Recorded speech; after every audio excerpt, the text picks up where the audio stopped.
Welcome back to all those who came yesterday, and welcome to anybody who has arrived today. Don't be disappointed, Carolyn will arrive shortly. But I've been asked if I could begin the seminar this morning by having a look at Carolyn's introduction to the dOCUMENTA Book of Books, the book in which all the essays that were commissioned for dOCUMENTA were collected. It's in the reader, if everybody had a reader yesterday. For those who haven't, we've got some copies, hopefully. So yesterday, just to recap, Carolyn introduced the brain as the collection of objects in dOCUMENTA which were collected together in lieu of a concept. Okay, so she really did start with materiality, matter, and mattering. We then went on to read, I can never remember the name of this, On Touching, the Karen Barad piece, The Inhuman That Therefore I Am. And today I think Carolyn is going to return to the brain and tell us a few stories about the process of putting dOCUMENTA together, the other places apart from Castle that dOCUMENTA took place in. But in the meantime, what I'd like to do today is do a close reading, as we did with the Karen Barad yesterday, of this opening essay, because it really sets the project in place. Okay, so maybe I'll start reading and we'll do as we did yesterday, think about the text as we go along. That would be good. Okay, so the essay begins with a quotation. The dance was lively, the dance was very frenetic, lively, rattling, clanging, rolling, contorted, and lasted for a long time. Okay, so we were talking a little bit about choreography yesterday, choreography and movement. So she starts, to see from the point of view of the meteorite, which we were also talking about yesterday. The riddle of art is that we do not know what it is until it is no longer that which it was. Okay. Furthermore, art is defined as much by what it is as by what it is not, by what it does or can do as by what it does not or cannot do. It is defined even by what it fails to achieve. Okay. Any comments on that opening sentence? Quite a complex one if you're putting together an art exhibition. A really big definition of art, a big and open definition of art. One of the projects that did not come to fulfilment in dOCUMENTA 13 is the proposal to bring the second largest meteorite in the world, called El Chaco, from the north of Argentina to a spot in front of the Fredericianum in Kassel, not far from Walter de Maria's invisible yet present 1977 vertical Earth kilometre for 100 days. Now, we saw the controversy that surrounded that proposal yesterday with the question of what would the meteorite have liked. It didn't ever manage to come to Kassel. Okay, but that was one of the questions we looked at yesterday. This proposal, made by the artist Guillermo Fevorich and Nicholas Goldberg, was unexpected and rubbed up against our sense of being emplaced in the advanced digital age. Okay, so this was a very material object, which was to arrive in the world, in a world that, in which knowledge really circulates digitally more than in any other way. Okay. It probably would have been the heaviest single object to have ever in history been transported by humans from one point in the southern hemisphere of our planet to a distant point in the northern hemisphere, where it was intended to become a temporary point of reference and mediation on objecthood, time and place. Although, compared with its weight of 37 tonnes, rather small in size, about 240 by 220 by 200 centimetres, it could have functioned as a gigantic transitional object. And remember, we touched upon Melanie Klein and the notion of art as a transitional object yesterday. Temporarily shared by many people for the moment of its exhibition. This 37-tonne rock, an object much older than Earth, because it didn't come from Earth, a tiny fragment from a large meteor that collided with the Earth's atmosphere and shattered into many fragments or meteorites, had come from much farther away in the universe and had fallen onto our planet thousands of years ago, pulled by gravity, sinking under the surface where it remained, creating an energy field above ground caused by the density of pure iron core present in its materials, until it was excavated in the 20th century and left above ground, naked, to the elements in a park near the town of Gancedo. Anybody know what the proper pronunciation of that is? Anybody speaks Spanish? No. Yeah, but you said it well. Gancedo. Gancedo, okay. The project ran up against the opposition of some anthropologists and various members of the Mukwit indigenous community, who, as traditional custodians, did not all agree on its loan.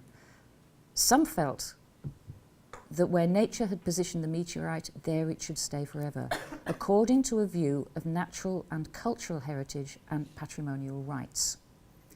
The opponents were surely also motivated by other valid social and political struggles, the fraught and violent history of the past generalised theft of indigenous lives, lands and cultures during the colonial period and up to today in many parts of the world. Certain very legitimate rights conflicted with the imagination of the temporary togetherness that the meteorite in Kassel intended to create, and the project of shipping the meteorite to Kassel for Documenta was interrupted both by the artists and by Documenta, whose aspirations were not those of dividing people, but rather of bringing people together through this object. Okay, so in a sense, Documenta, the very beginnings of Documenta, is a material object, is materiality, is stuff, is matter. It's the very beginning of the essay, the very beginning of Documenta.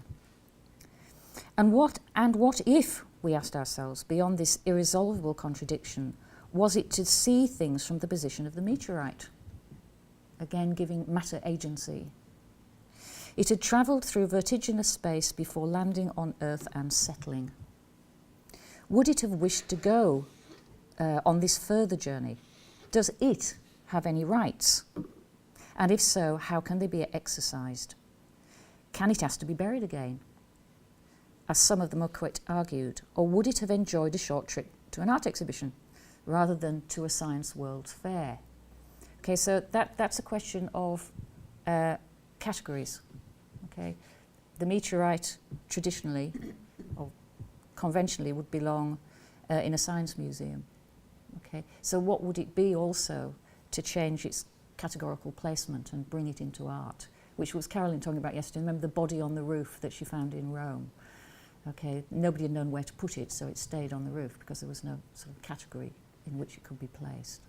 Okay, which made it a very strange object in the way that the meteorite in Kassel would have been quite a strange object, although in the environment of art today and what artists do, it may not have been as strange as it might have been 20 years ago. Okay, I suggest. What shift in its inner life would its being emplaced temporarily in Kassel have brought, being in one place, Kassel, and not in another place, for example, Argentina? What is this displaced position, generated by the perception of a simultaneous being in different spaces, where the collapse of time and distance provokes a new sense of what it means to be always in one place and not in another? The meteorite on Earth is, by definition, arrested motion through space. Okay, that's a lovely way of thinking about the fact that materiality is not inert stuff. Okay, in a sense, a meteorite in Earth is by definition arrested motion through space. It is what remains of a collision. What kind of collision does this proposed motion to Kassel and the arrest of that motion by the claims of place produced for Documenta? What kind of cosmic dust links Argentina and Kassel in this collision of absence or absent collision? Okay, so everything, I think, the very mode of Documenta is articulated in this kind of, we were talking about poetics yesterday, this very material description of a process and a desire to have this object in Kassel, which wasn't possible for one reason or another. But in a sense, it's generated a text that allows us to think about many of the themes that we will see held in the brain and in documentary in general. Okay, so actually as a piece of writing, it's a beautiful way to set a scene, okay, for the show. Okay, so we'll go on to the segment, to intend. Any questions though? We were all really silent yesterday, so I wondered if there was any thoughts, because this actually goes straight on from where we ended yesterday. Any thoughts or reactions to the text? No? Too early? Pre-coffee? Okay. Oh, we'll go on then. Okay. To intend. Documenta is a state of mind. Now, does Caroline mean documentary in general? The very exhibition documenta in general is a state of mind. It is, in fact, because it isn't an institution as such. It has to be set up every single time it's staged in Kassel. The administrative environment for it has to be set up from scratch. So it doesn't exist as an institution. So are the people who do that, are they, temporarily doing that, or do they do that for all documenters? Well, they're there for the length of the 100 days, or the run-up to Documenta. But they don't span different documenters? No, not at all. It's a new team for every documenter, and it's set up from scratch. That's what's so different about it, okay? And allows you to be very creative about it, but it makes it very precarious. As one of the things that Caroline was talking about yesterday, was the precariousness not only of the art but of Documenta itself, because if the German government decides not to fund it, or you can't raise your funding, then it won't exist.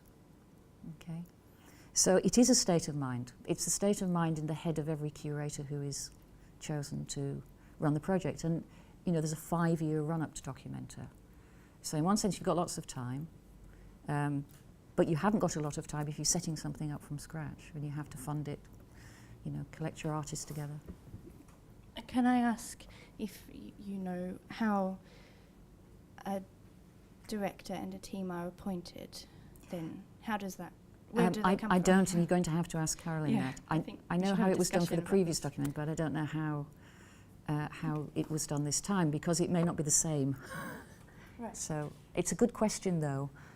Because I think, precariousness, actual precariousness for Documenta as a thing that happens every 5 years is at the very heart of the project anyway. Okay, so it's very small, this text, even with my glasses on, it's a real test. Okay, so Documenta is a state of mind. Its history is different from other international exhibitions of contemporary art, mainly because it did not emerge from the 19th century trade fairs or world fairs of the colonial period, bringing to the old European centre the marvels of the world, like Venice, obviously, at the oldest temporary art exhibition in Europe.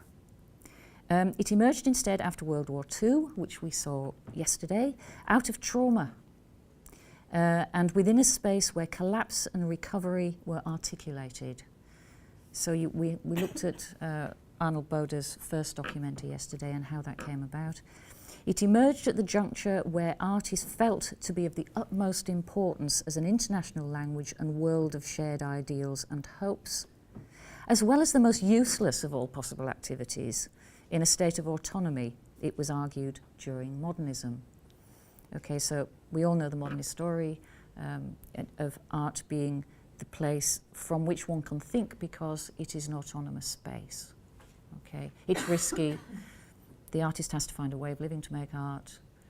That's the modernist story, anyway. Okay, that was the modernist argument. Okay, so this is a movement that is explored in the choreography of Documenta 13. Most recent uses of the term choreography, etymologically the writing of a script for the sequence performed by a chorus of singers and dancers coming and going on stage, are connected with forms of harmony, found relations, participating together. Notions of self-choreography and improvisation became predominant in the choreographic imagination of the 1990s, dancing together to find new forms of agreement and democratic aesthetics.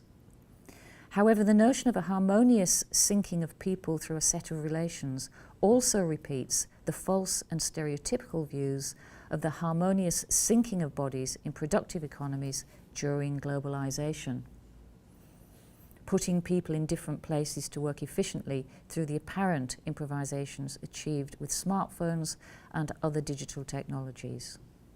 Okay, so there's these two sides to this notion of choreography. One is that people are, one comes from dancing, that people are acting together to perform something that is a collaboration. The other is choreography of labour, the global choreography of labour, and labour that is precarious, contractual labour, short contractual labour, or no contracts whatsoever. Okay, and that's a global choreography of labour in the digital age.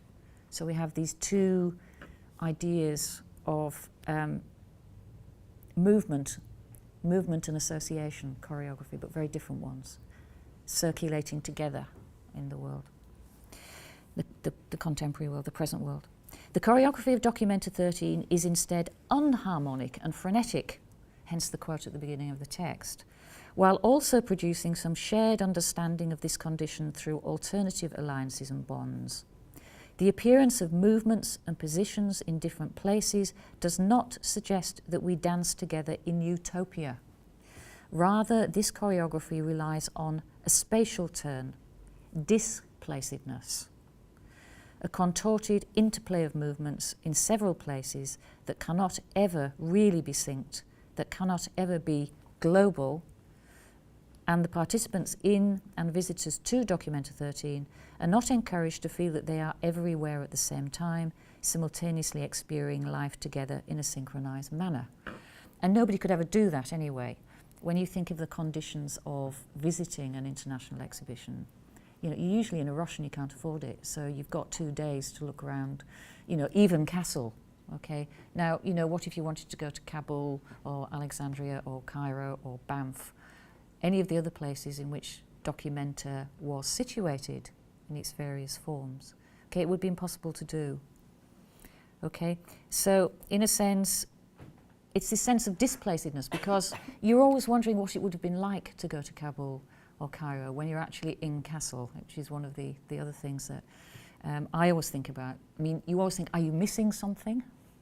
Am I only seeing a partial element of this? And what does partial mean in that sense? Okay, because we're always experiencing partial aspects of things. Okay, and rather than that being a disappointment, it's very interesting to think about what that means. What that means for a curator to in a sense, dare to put together this structure in which it's already known that most of the visitors will not be able to see the other aspects of it. So how do they come to Castle, okay, which is the main place where people experience dOCUMENTA. Okay, so the problems of today are primarily those of the acute and growing difference between the wealthy and the poor in the world in the early 21st century, the subjugation of economy, society, and nature to financial systems interconnected with advances in computing power rather than with the production of material goods, and with the problems and consequences of a conservative notion of patrimony. That cultural heritage is specifically mine and cannot be shared or merged in a way with that of others. Okay. There was a debate this morning about the fear of Bulgarians coming to claim national social security in Britain. Did anybody hear that on the news this morning? There's now a panic about how long you will have to stay in the country before you can claim social services in Britain. Okay, so this fear, this thing about patrimony and who's entitled to what, where, I think is really interesting. Well, interesting, I mean, it's a matter of living or dying in most places. Okay, so the technology that allows for this critical situation is the digital, and the time that characterizes it is speed and simultaneity and short attention spans. Very interesting. Anybody who's teaching at the moment will have to deal with short attention spans. How do we get people to read a text like this? Interestingly, I've taught this text to studio students in fine art in little chunks, and we've done it as a dialogue and we've done it as a performance. And we've done it in all sorts of ways. So the very density of it is opened up. Okay, so it's very interesting in what does one do with this very text in order to, in some way, make it hospitable to younger people whose environment is the digital and whose attention span is extremely short. And that's quite a test now for us to do that. It makes me feel ancient always. Okay. But Documenta 13 is nonetheless not organised around any attempt to read historical conditions through art. Okay, so it's not this question of a symptomatic reading of art, in a sense, to use a psychoanalytical approach, or the ways in which art's languages and materials might represent these historical conditions. Okay, so it's not in a sense a social history of art. Rather, it looks at moments of trauma. Okay, so it may be psychoanalytical. It looks at moments of trauma, at turning points, accidents, catastrophes, crises, events that mark moments when the world changes. So that's really interesting. So it's about events that mark moments when the world changes. And it looks at them insofar as they are moments when relations intersect with things. Now, relations intersecting with things, for me, brings back the images of the ruins of Castle yesterday and Carolyn's meditation on dust. Okay, when relations intersect with things, when relations intersect with matter. Moments when matter, oh, she just said it, when moments when matter come to matter, as they do in the Chaco meteorite. Therefore, participants in Documenta 13 come from a range of fields of activity. So not just art, they come from a range of fields of activity. They come mostly from art, but also from science, including physics and biology, eco-architecture and organic agriculture, renewable energy research, philosophy, anthropology, economic and political theory, language and literature studies, including fiction and poetry.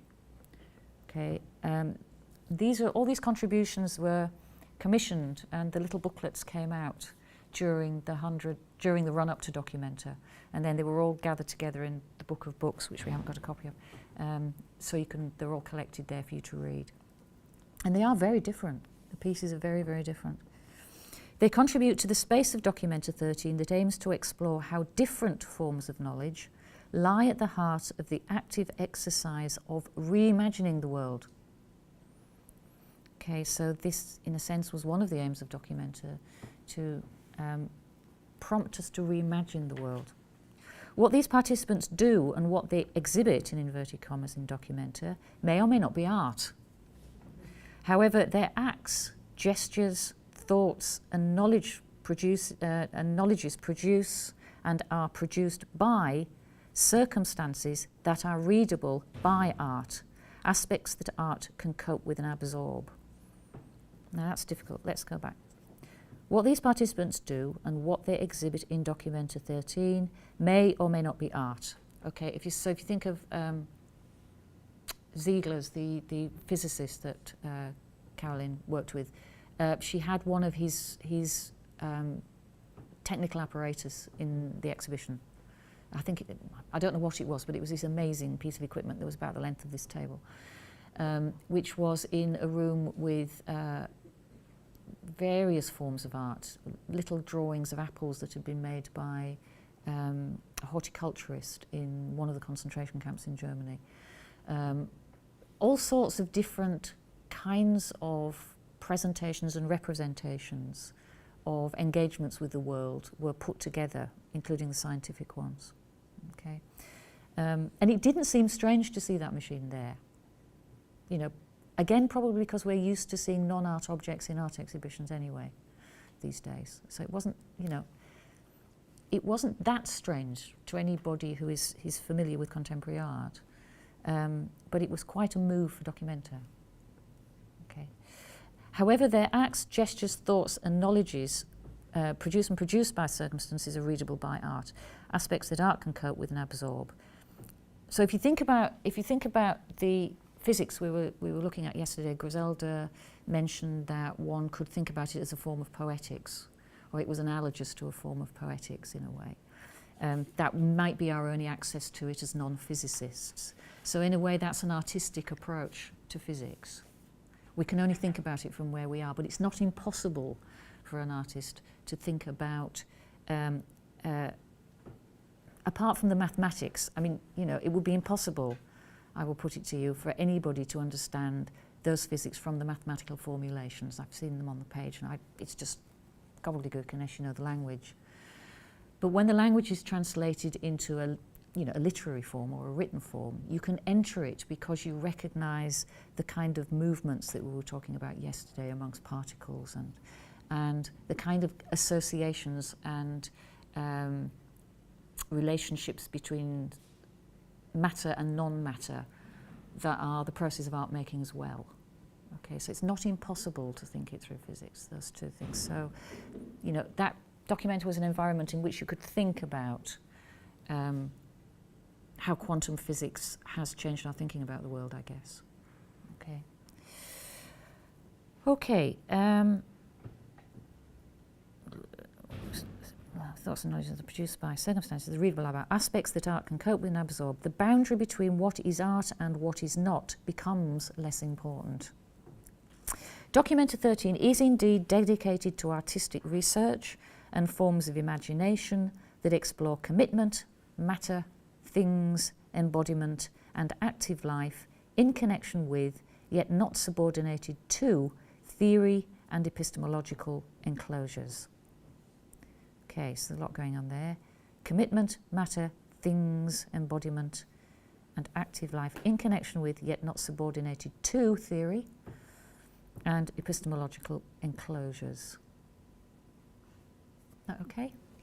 Could you explain a bit on the epistemological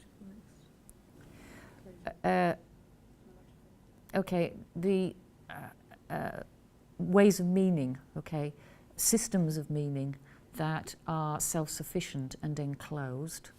Okay, so if you think about linguistics as a systems of meaning, or or quantum physics as a system of meaning. Yeah. Okay, it is a system. Okay, and there's an inside and an outside to it because it has to hold together as a system. Okay, but there are spaces where actually it can't be enclosed. It thinks it's enclosed, but it's not.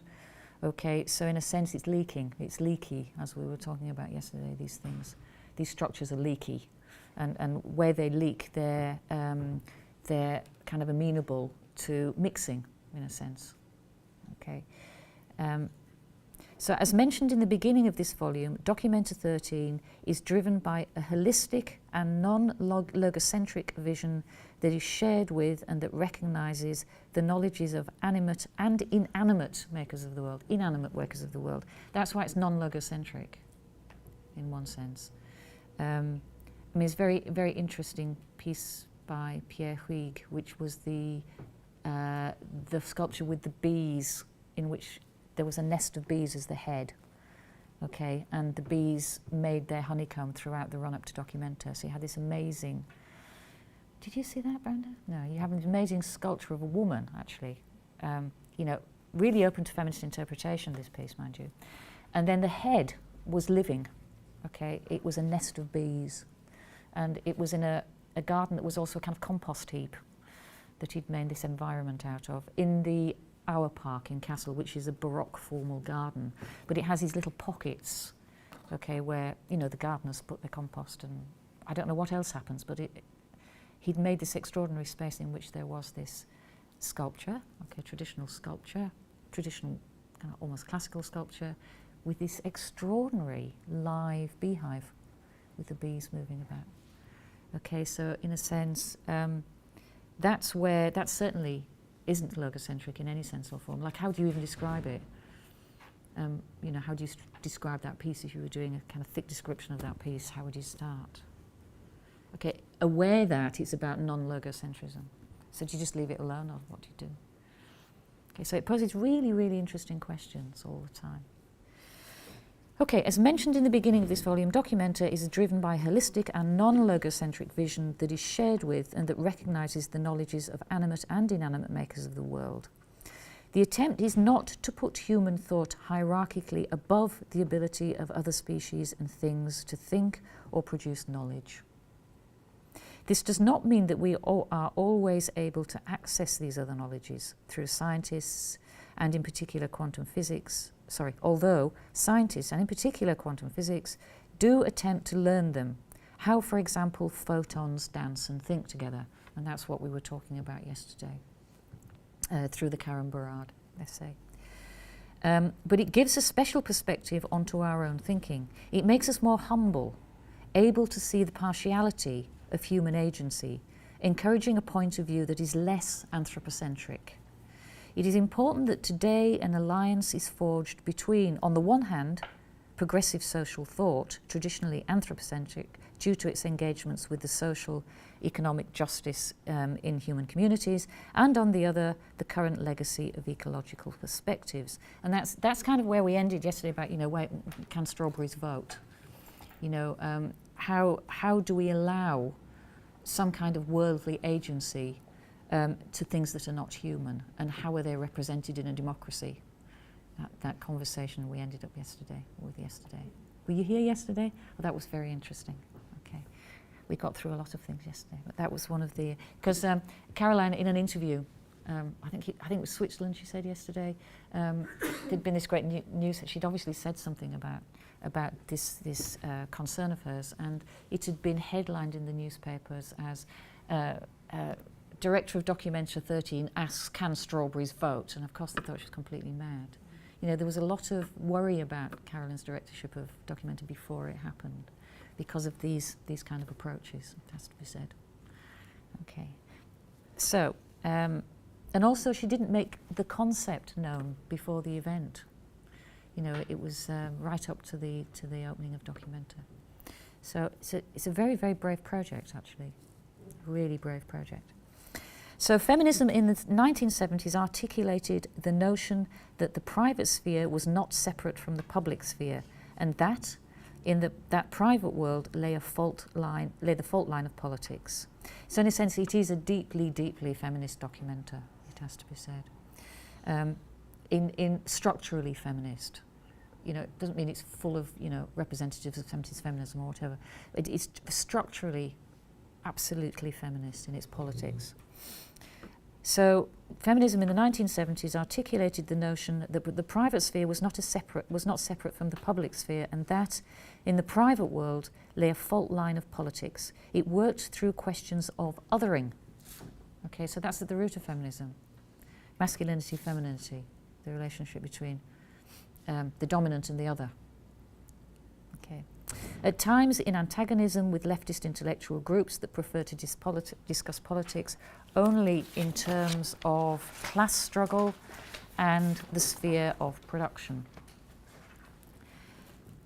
There was one argument that feminism actually weakened the Marxist line of class struggle because it introduced something that weakened the struggle, the class struggle. Okay. It was a distraction, to use one of Caroline's phrases from yesterday. It was a distraction from the Marxist class struggle. Okay. That was a big debate. Time proved that the biopolitical fault line was indeed an essential terrain of contestation. Time proved that the biopolitical fault line was indeed an essential terrain of contestation. So women's bodies, which were always at the centre of feminism. If you think of, the debate about other than human forms of reproduction, okay, at the moment.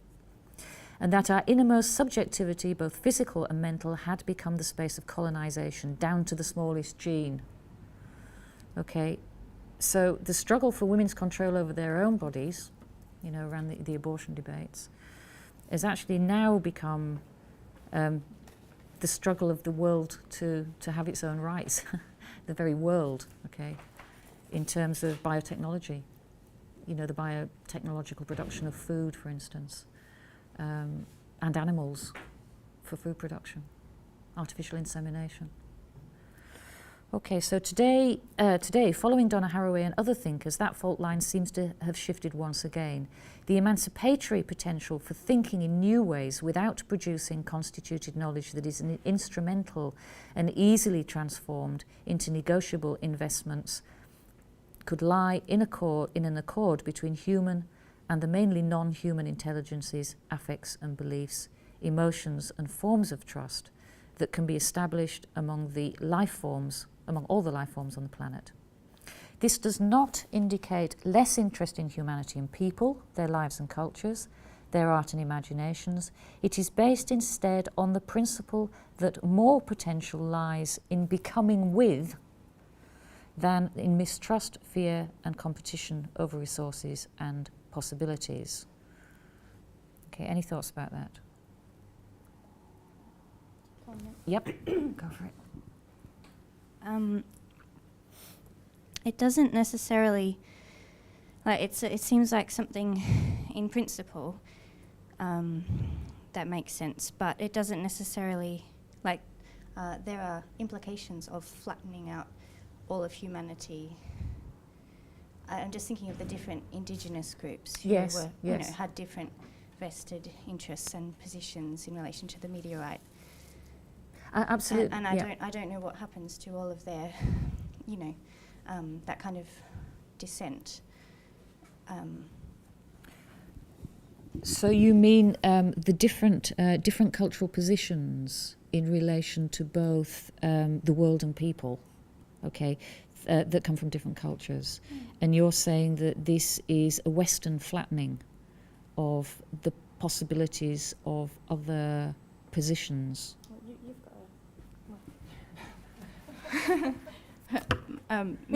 Maybe a Western flattening, maybe, but maybe that's something that is problematic for indigenous perspectives. But Okay. I'm not indigenous, so I can't speak for. Yeah, I mean, for anyone else. it is always difficult in these situations because none of us usually are indigenous. I mean, you know, we are in a sense speaking from one position, which is, you know, the one we know.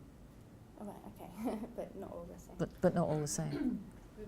Yeah, Brenda. I guess this depends on your understanding of becoming with, right? If you put a lot of stress on the with, it's probably less of a flattening.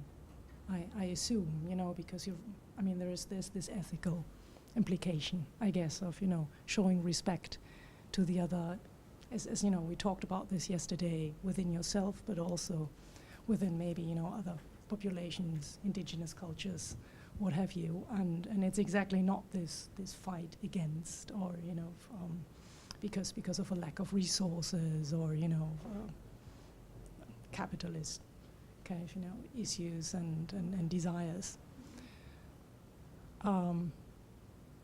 Yeah, I don't know. Yeah, but there are lots of others with different needs, and I guess the power struggle. I mean, that's. Yeah. I was. No, that's fine. I mean, it's great to hear lots of voices, you know. Yeah, and I don't know. I was how have wondering. we encountered this? I mean, I think the only way to think about it is, you know, this is the concept for an exhibition. Mm-hmm. In a sense, these are issues that we're struggling with on a daily basis, isn't it? So, in one sense, it would be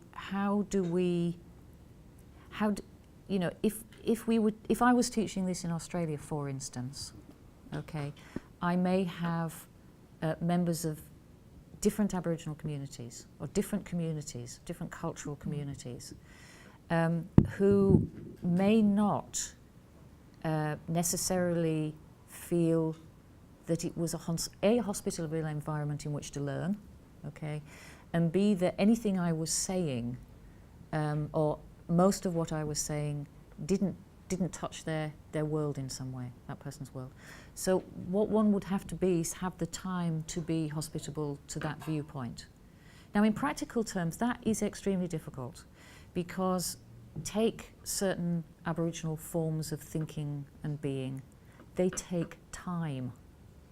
Okay, it may take 3 days to work out something, and you would sit there for 3 days to do it. Okay, so we wouldn't say, okay, it's 11 o'clock, coffee break time now, we have to do something else. Now, what kind of world would accommodate that? You know, certainly the educational world I was working in didn't, which meant that I very rarely got to encounter an Indigenous Australian in any classes I had. They were virtually invisible. Okay, but also I didn't go out either to find out where they were, why they weren't there, or Okay, so in a sense, it's this kind of being with is a really, really profound shift. It's great in theory. It's great in an exhibition. Okay, but when you take it into the world, it's incredibly difficult because, as we say, the world is set up, in terms of making money. Time is money, production, consumption, the capitalist model. So how do you operate within that? Yeah. No. I just wanted to add that I think the kind of where does the ethical become political somehow, or or vice versa, in the classical sense of political. I mean, there are now a lot of different again definitions of political.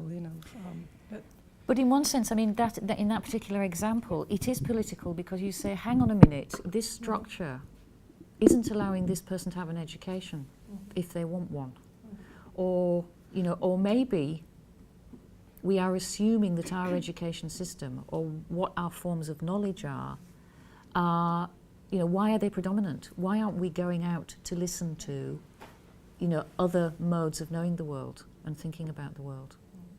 But I mean, and that would be profound political change. I mean, if we think about it in terms of art making in universities, we can't even get modules long enough. The fight for the 40 credit module in which you've got time to make art. It's both at an absolutely minute level, and I put it to you that the minute levels are the most difficult levels at which to change things. Okay, so politics is not this big thing outside of us. It's like, how do I get a 40 credit module in which my students can make art? Okay, so. Can you just explain what a 40 credit yeah, module means? No, it's a long. No, it isn't. It's not to do with actual time. It's to do with how much information you put in But it is to do with that. It's both. But if you have a 40 credit module, it goes across 2 semesters usually, or it can do. Yeah. Whereas if you have a 20 credit module, it goes across 1. But if you're in the studio trying to think your way through an art project, or trying to make a large sculpture in which you've got to fire things and then it's cast into bronze or whatever you're doing, you don't have time to do that. So it's geared up for making conceptual art where you don't need a studio, and the university doesn't have to pay for studio space in one sense. And lots of MAs don't have studios. But that's just one example, thinking from the position in which I encounter politics actually on a daily basis. Okay. That discussion reminds me of the bit that you touched on about attention span. And I understood to an extent about what you were referring to in attention span, but what I was also thinking was there's different ways of learning, and that thing of going through the things in great detail strikes me that's back to what the Aboriginal thing of saying, let's talk about this for 3 days, or discuss this for 3 days. And how has it changed or hasn't changed, or what's the perceptions around that? I've no idea now because I'm not in that environment. I don't know how that's changed. It was just one very striking aspect of my experience there, which I hadn't encountered in a British university. You go. Okay. I just know from studying a little bit with some Aboriginal people in Australia that there is the resistance against the British or European conception of time as linear, that the resistance against that can be thought of in a political way, and that reasserting other conceptions of time, for example, the dreaming, which is kind of ever present, that's an active, political thing for some people, and but also people have to participate in the economy and the political economy, so they sort of have to do both of these things. So I think I wanted to say something. Good. I just wanted to comment on the issue from a New Zealand perspective. I grew up in New Zealand, so it's not directly related to art education. But in New Zealand, politically, there's this whole kind of bicultural kind of institutionalization, which I think is interesting, not that it's perfect or that it works, but that it makes time for these conversations. And so it just relates to what you were saying, Alison, because it's actually institutionalized this bicultural dialogue, which is based on the Māori Indigenous people of New Zealand, like a kind of marae system, where there's this type of format of meeting, and that actually, I haven't studied in New Zealand for 8 years, but that it actually has an impact into tertiary institutions. And for example, a friend of mine just recently attended the International Visual Methods Conference, which was held in Wellington in New Zealand. And so the opening of that conference would open with a pōwhiri, which is a Māori welcome, and would close with a pōwhiri. And so actually, it's quite, I'm trying to say is that there is this kind of incorporation of another sense of time, and it is quite thorough throughout society, and it changes your academic experience. So it's just a contrast. Yeah, that's great. That's great to hear. Yeah. And while I've got this, go for it. I'm sorry, I missed the start of Sybil's comment because I was in the bathroom. But I'd just like to go back to the very opening of the essay. Yeah, let's do that. While we're at it. Yeah, while we're at it. Because I think that it raises, that the whole story of the meteorite raises questions. And I don't know if I have a problem with it or not. But I think it is definitely a problematic, and it's written in the form of a problematic. So I would like to think about it further.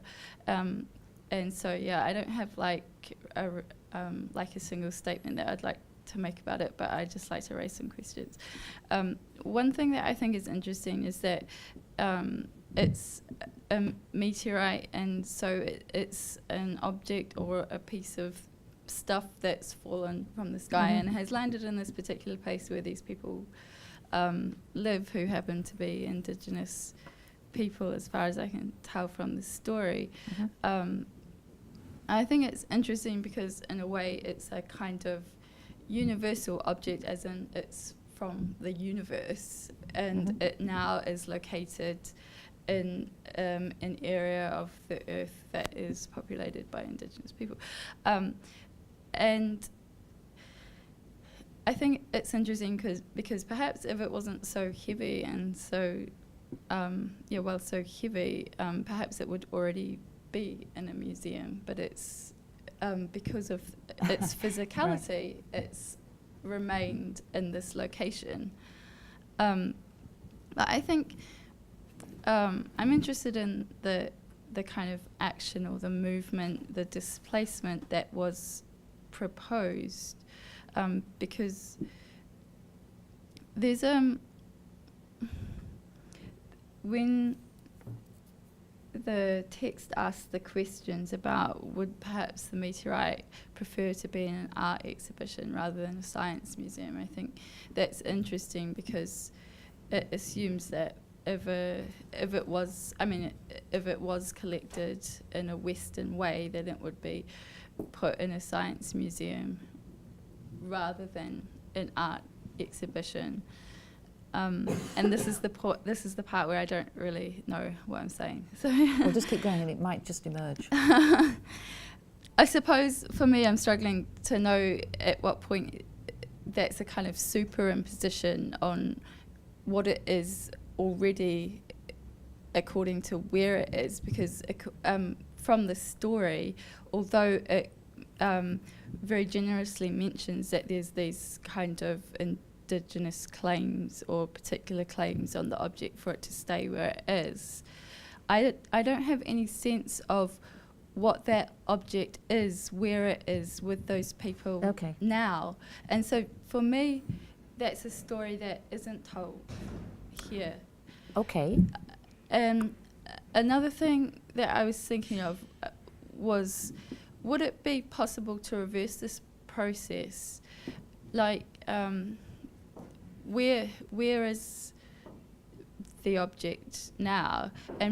And how feasible is it to bring something from Europe to this location? Because I think that raises questions to do with how the art world works, and would you get insurance to bring Michelangelo's David and place it where El Chaco now it is now? And what's the kind, if we're talking about displacement, is it really, like, is it a fair displacement? Because I'm not sure that so it could work the other way around. But yes, I mean, I'm sure it couldn't. I mean, it's kind of an asymmetrical question, though, isn't it, in a way? Because, I mean, it's an interesting question, because if Callan had said, okay, we'd like to swap, you know, Michelangelo's David in Florence for a period of 100 days, can we do a swap? You know, this is one of our sacred objects.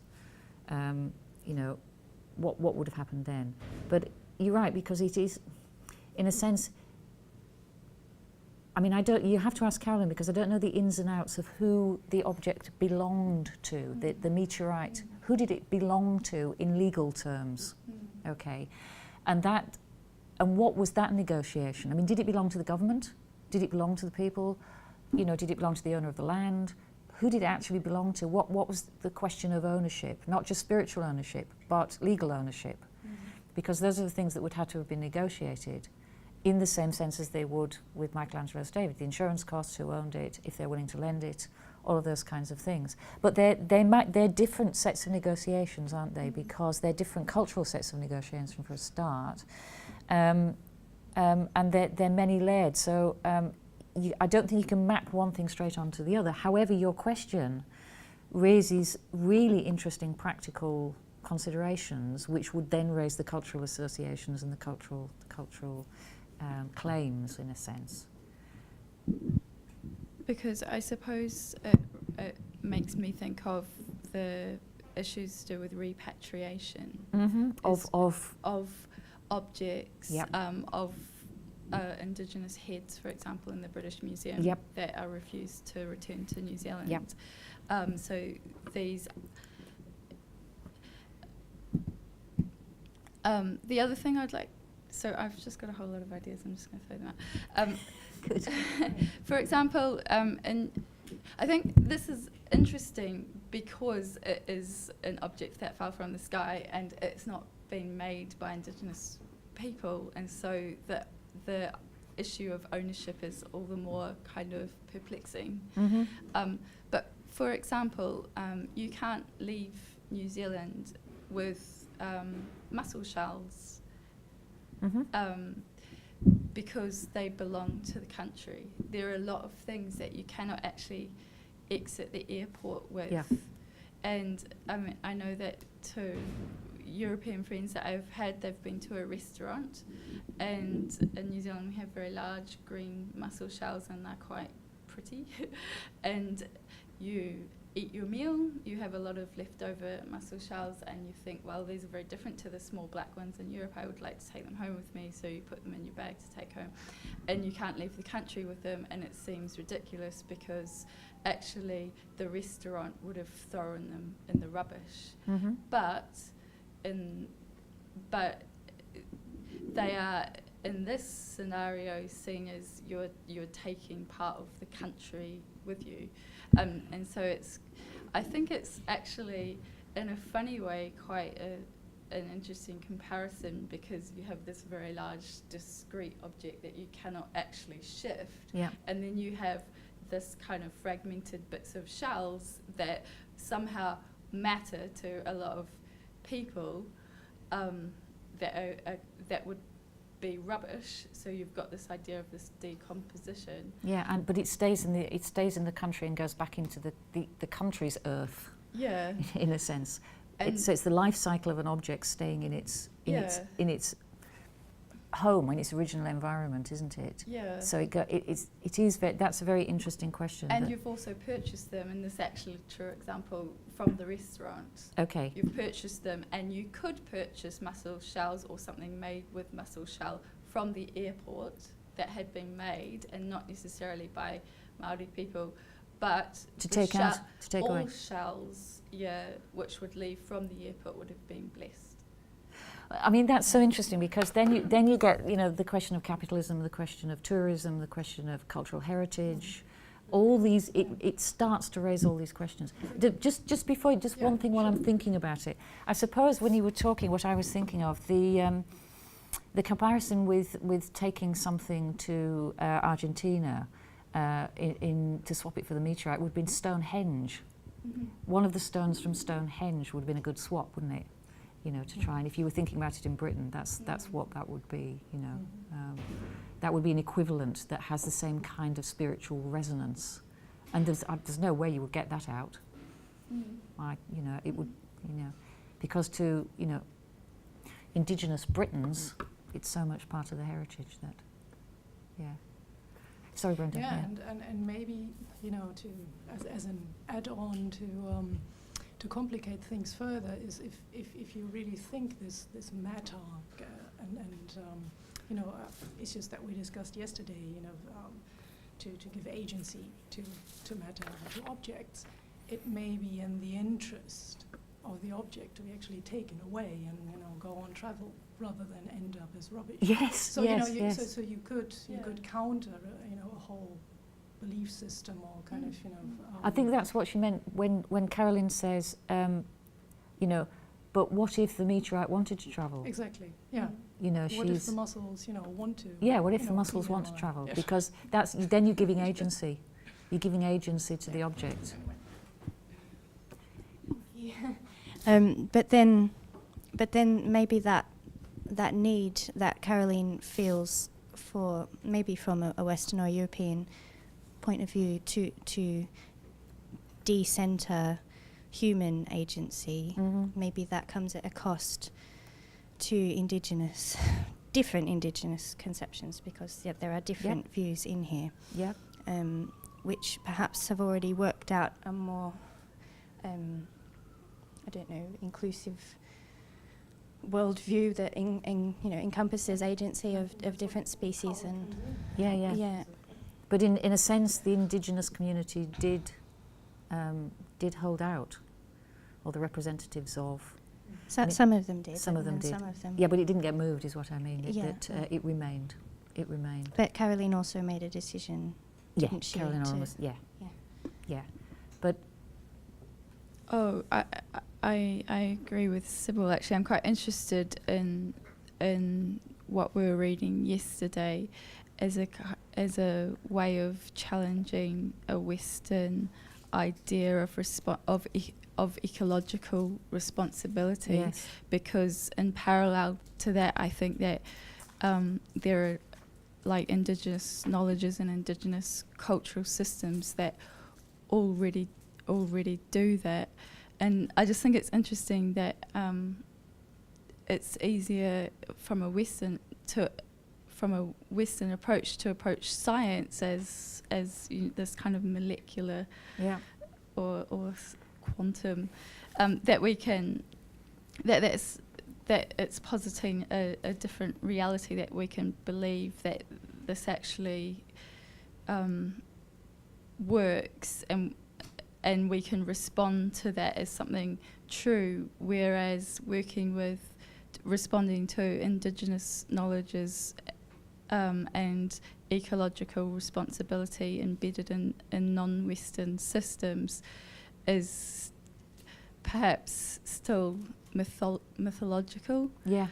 So I think it's interesting that it's easier to respond to science than to indigenous knowledges that are caught up in mythological questions that is difficult. I think that's probably, though, just to interrupt you, and sorry, that's probably because it is our only starting point in one way. Where we have to start from we will always start from our culture because that's where we're embedded, okay, and that's where we feel confident with our knowledge.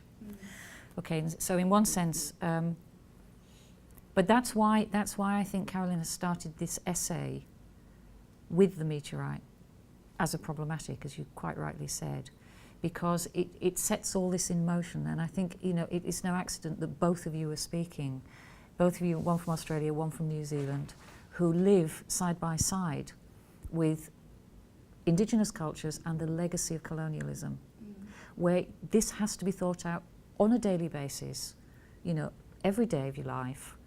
It's always there, it's always present. So I think it, and that for most of us isn't the case, okay, to the extent that it is for you. Where we have all sorts of kind of multiculturalism, but in a sense, it's the foundation of your countries. You know, it's the foundation of your citizenship in one sense. You know, is the colonial experience and the remnants of that, the legacy of that, and then learning to learn, okay, from what was almost destroyed, okay, the remnants of what was almost destroyed. So I think, in a sense, to start dOCUMENTA with that gesture, with the meteorite, which actually is not of this earth. I mean, the interesting thing is that we're not even starting a dOCUMENTA with, you know, the earth that we live, our planet, right? We're starting a dOCUMENTA with an object from another planet, okay, or somewhere else. So already it begins with something that is not of us, is not of the earth from the very beginning. But that's not necessarily not universal, a global perspective either, No, because indigenous worldviews are cosmological. Cosmological, yeah. Okay. Yeah. But I think it's certainly a big gesture, isn't it? Yeah. Okay, maybe we should. Can I just say one Yes, of more course. thing? Of course, go for it. While you've got the microphone. The Empire Strikes Back, yeah, go for it. I just wanted to say that I think Carolyn mentions a conservative notion of patrimony, that cultural heritage is specifically mine and cannot be shared or merged in any way with that of others. Mm-hmm. And I suppose I just wanted to make the point that although the meteorite didn't move, and so in a sense wasn't shared with the people that it had, that the proposal proposed it to be shared with, I think it would be wrong to, I think this is a different idea, and I think it would be wrong to think that because the meteorite was not displaced, it isn't shared, and that the people who were opposed to moving it were the people that didn't want something of theirs to be shared. Because I think, and that's what I'm saying, that from this kind of brief account, which is obviously not the whole story, and Carolyn talks about partiality, I don't have any sense of what those people's opposition was, and the way that they already it already is being shared where it is. Yeah, I mean, through the very debate, you mean? Through the very, or do you mean there will be a cultural notion that this is a shared object per se in the world? Yeah. Yeah, okay. Well, I mean, I think it would be interesting to go back through, go back on the internet through all the debates, because they are all there, and to pull this out. I think that would be really interesting to do. But thanks both of you, because that it's really great to get a different perspective, and you both, by virtue of where you live, have to deal with this all the time. So I think that's great. We do, but in different ways, I think. No, I mean, because it's such a big object, because it's this gross, heavy thing, okay, in one sense it raises the problem in a gross and a heavy way. Yeah, in a local way, yeah, I suppose. Oh, well, local and global, I think. But okay, so shall we push on? I think we're on page 34, the philosopher and scientist. Okay, So the philosopher and scientist, I don't know how this is pronounced, Vincente Desper, argues, I can't see this, it's so small, argues the net... The what? The rat, oh. Can somebody read this who's got better eyesight than me? The rat proposes to the student. Yes. As well as the student Proposes to the rat. Do you want to have the mic? Thank you. Do you want Yeah, why don't you read it? No, I won't need to. No, it's fine, you go. You go for it. The rat proposes to the student, as well as the student proposes to the rat, a new manner of becoming together, which provides new identities. Rats giving to the students the chance of, quote, being a good experimenter, unquote. Students giving to their rats a chance to add new meanings to being with a human, a chance to disclose new forms of being together. Okay. Any comments on that? No? Okay, she adds that trust is another form of love, and that the sense of trust enables the potential to become real. Okay, she adds that trust is another form of love, and that the sense of trust enables the potential to become real. One puts oneself in the position of openness, of belief, of passion. Could you continue with the quote for me, please? That would be great. To depassionate knowledge does not give us a more objective world. It just gives us a world without us, and therefore without them. Lines are traced so fast. And as long as this world appears as a world we don't care for, it also becomes an impoverished world, a world of minds without bodies, of bodies without minds, bodies without hearts, expectations, interests, a world of enthusiastic automata observing strange and mute creatures. In other words, a poorly articulated and poorly articulating world. That's a lovely way of putting it, isn't it? Thank you. Any comments on that? We push on to the end of the...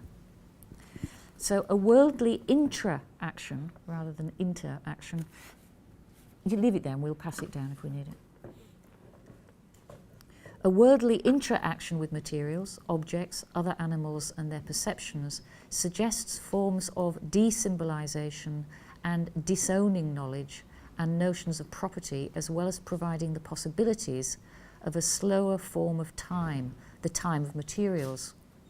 This involves reconnecting people with their ancient knowledge of directly caring for their own sustenance and food, and severing that from the corporate production of food, which can dramatically disempower humans in ways not seen in the past 10,000 years, as well as forms of degrowth, alternatives to financial exchange, as in time banks or barter economies, establishing possibilities for relations and interactions with all things that are not digital, sharing artworks and objects from different places, times, objects that are not always filmic.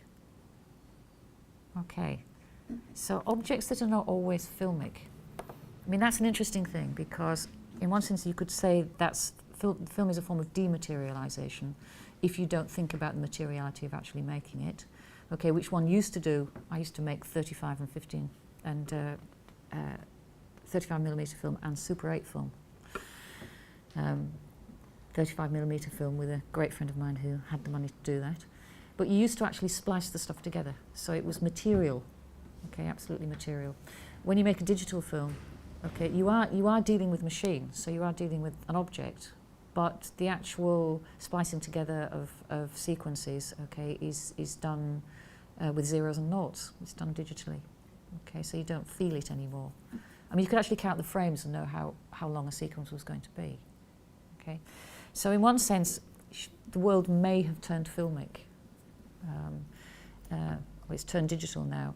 But what that passage implies to me is what you just said about the local, okay? If the world has turned digital and filmic, if we're global in that sense, okay, if you're dealing with objects and things, you have to deal locally with things, okay? So in a sense, she's looking at two forms of circulation. I mean, I think we are actually in a moment of two forms of circulation. You know, the global circulation of information, and then attempts at the local circulation of food, labour, through time banks, through growing organic food, on a local level. And these two things are happening at the same time in different spheres. So I think that's really interesting. Yep. Just to be silly, I was wondering if anyone would have tried to buy Pierre Huyg's artwork with the bee. With the honey, or the honey from it. Yeah. Yeah. Because I it's don't know, a good question to ask. completely sort of against all those big art collectors who would be going to Documenta. Yeah, and he's a big artist. You know, he's a big international artist. So that's a very interesting question to ask, actually. We'll ask Carolyn that when she gets back. Yeah.